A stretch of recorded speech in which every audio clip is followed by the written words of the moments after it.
Alright, this is a quick video on my homemade do-it-yourself ATV blade.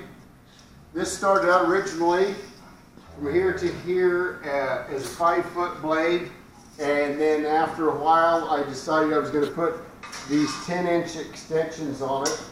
So now it measures 80 inches wide.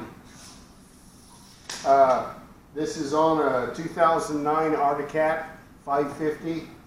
Had it on here for 10 years now.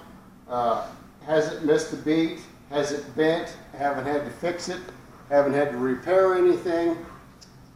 And this happens to be the latest addition on this, and that would be these two snow pusher plates that I put on here a couple days ago.